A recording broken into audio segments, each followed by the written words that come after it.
Annimali mejta, flamingi ma jiklux u oħrajn imbeżza minn dawn li jieħdu ħsiebhom. Hija din is-sitwazzjoni ta' Salini Bird Park l-għada tal-esplużjoni li seħħet fabbrika tal-lob tan-nar fil-limit tan-Naxxar, park li se jkun qed jingħalaq għal-jiem li ġejjin. Net News tkellem ma' Kevin Malija, is-sit ta' dan il-Bird Park li spjegalna kif Malli sema l-esplużjoni mal-ewwel ħareġ jara x'kien ġara.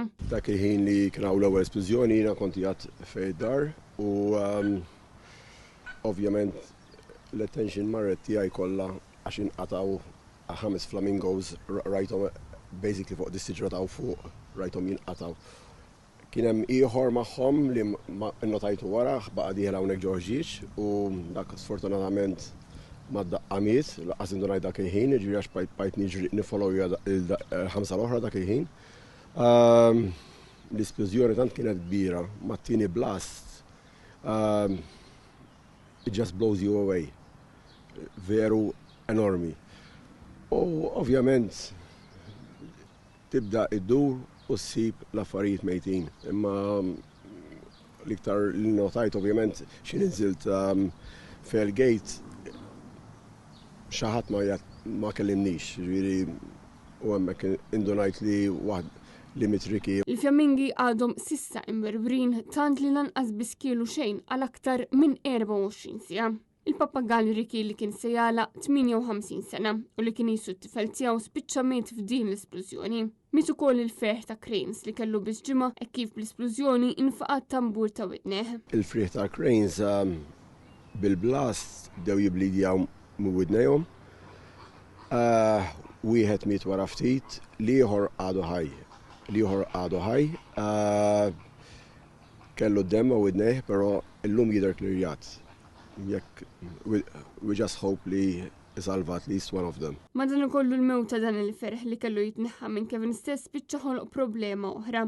Kif ħafna mill-annimali spiċċaw tilfu l-fiduċja kollha f'sidhom. Il-problema fejn aħna huma kienu their main trust in us, f'daqqa waħna ħana għadu tagħhom. Għala bejt ħalna ma jistgħux jifhmu ġara huma għalihom il-problema li qalat il-bieraħ aħna għamilniha.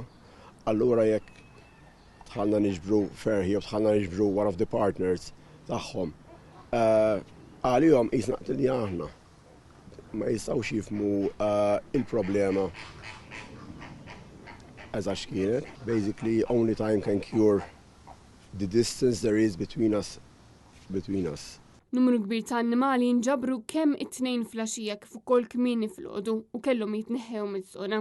U sfortunatament dawn qegħdin iktar jiżdiedu mal-ħin. Barra minn hekk hemm ukoll problemi infrastrutturali fosthom fil-coffee shop fejn ħarġu diversi konsenturi. Madankollu dawn huma problemi sekondarji. Kif spjegalna Kevin stess għaliex l-annimali li kienu ħobb daqsu lilu ma jistgħux jerġgħu jiġu lura. Intant l-attivista Romina Frendo wara li diversi annimali fosthom baqar u anka żwiemel spiċċaw mietu minħabba l-esplużjoni.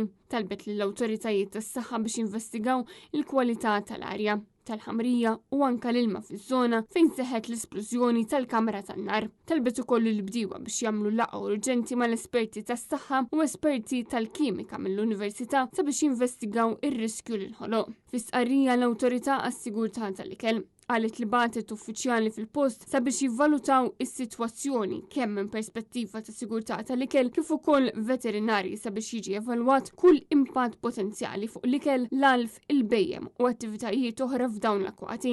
Intqal ukoll li aktar aġġornamenti se jingħataw e kif aktar informazzjoni tkun disponibbli. Intant splużjoni simili f'din il-kamra tan-nar seħħet lura fl-2018 u kważi fl-istess ġurnata fejn żewġ persuni kienu weġġew serjament u eventwalment wieħed minnhom kien tilef ħajtu. L-esplużjoni ta' 8 snin ilu wkoll ikkawżat nirien kbar u kienet instemet minn Pembroke, il-Gargur u San Pawl il-Baħar.